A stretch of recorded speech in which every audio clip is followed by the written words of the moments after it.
जय भीम दोस्तों, आइए देखते हैं बाबा साहब डॉक्टर भीमराव अंबेडकर जी की कहानी क्रांति सूर्य। वीडियो क्रमांक 7। आइए इस वीडियो में देखते हैं ज्ञान के लिए कुछ भी।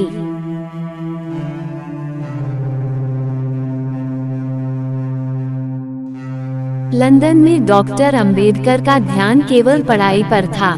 पर्याप्त धन न होने के कारण वे एक निश्चित समय में अपनी पढ़ाई पूरी करना चाहते थे, इसलिए वह जहाँ कहीं भी ज्ञान प्राप्त कर सकते थे, ज्ञान की अपनी प्यास को बुझा रहे थे। चूंकि उनके पास यात्रा के लिए पैसे नहीं थे, वह मीलों तक चलते थे।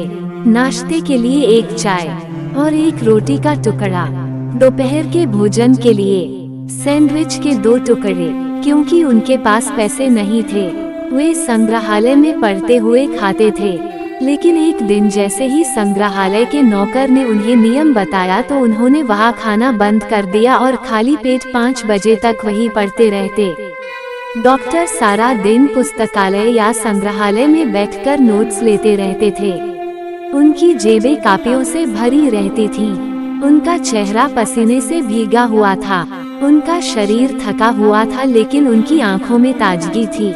अंबेडकर पुस्तकालय में सबसे पहले जाने वाले और सबसे अंत में बाहर निकलने वाले व्यक्ति थे। जब वे रूम में लौटते तो थोड़ी देर के लिए टहल लिया करते थे। रात के खाने के बाद पढ़ने का एक और दौर फिर से शुरू होता।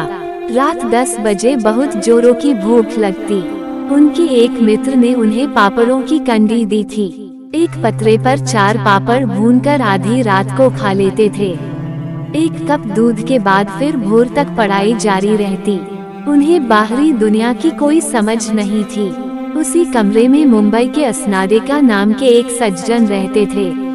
वे रात में उठे और अंबेडकर से बड़ी गंभीरता से बोले, हे अंबेडकर, रात बहुत लंबी है, तुम रोज कितना जागोगे? अब आराम करो, सो जाओ। तब अंबेडकर ने शांति से कहा, अरे भाई, मेरा समाज हजारों सालों से सोया है, इसीलिए मुझे जागना जरूरी है। न ही मेरे पास खाने के लिए पैसे हैं और न सोने के लिए समय है।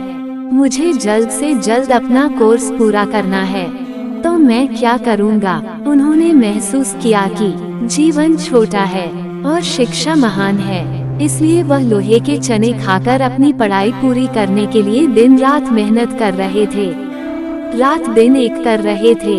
ये ज्ञान कितना कठोर है। डॉक्टर अंबेडकर इतने संयम से लंदन में रहते थे कि उनका मासिक खर्च 8 पाउंड से अधिक नहीं होता था। उनके गांव में रेस्टोरेंट, थिएटर और सिनेमाघर कुछ भी नहीं था। उन्होंने अपने अथक परिश्रम, उत्साह, असीम कष्ट सहने की शक्ति और उच्च विचार के कारण ज्ञान के क्षेत्र में सफलता प्राप्त की। महार जाति को अछूत माना जाता था, इसलिए महार जाति के लोगों के साथ तिरस्कार और अपमान का व्यवहार किया जाता था। भीमराव महार जाति के होने के कारण उनके साथ भी बचपन से ही तिरस्कार और घृणास्पद व्यवहार किया जाता था।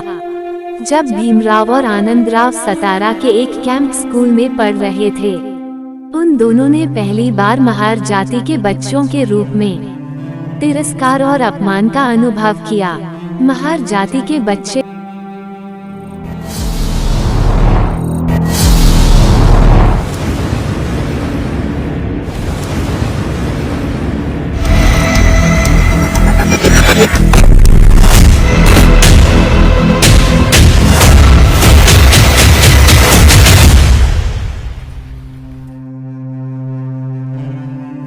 पहली बार महार जाति के बच्चों के रूप में तिरस्कार और अपमान का अनुभव किया। महार जाति के बच्चे होने के नाते वे दोनों कक्षा में अन्य बच्चों से कुछ दूर बैठते थे। ऐसा क्यों? ऐसा सवाल दोनों के सामने खड़ा हो जाता था। महार जाति के होने के कारण भीमराव और आनंदराव को सतारा हाई स्कूल में संस्कृत पढ़ाने वाले शिक्षकों ने संस्कृत भाषा को पढ़ाने से इनकार कर दिया था। इसलिए उन दोनों को दूसरी भाषा के रूप में फारसी सीखनी पड़ी। सतारा में कई नाई थे, लेकिन भीमराव और आनंदराव के सिर के बाल काटने ही से इनकार कर देते थे। उनकी बड़ी बहन उनके बाल काटती थी। एक बार पिता रामजी से मिलने बैलगाड़ी से जाते समय महार जाति के इन बच्चों का ऊंची जाति के गाड़ीवान द्वारा अपमान किया गया। एल्फिंस्टन कॉलेज में पढ़ने के दौरान भीमराव को कॉलेज की कैंटीन में चाय या पानी पीने तक की इजाजत नहीं थी। बचपन से ही अछूत कहे के उनका लगातार अपमान किया जाता था, लेकिन मूल रूप से शांत भीमराव ने अपमान सहा और अपने कार्यों और अपने समाज के संगठन द्वारा इस अपमान का अच्छी तरह से जवाब दिया। विश्व भर में प्रसिद्ध हुए।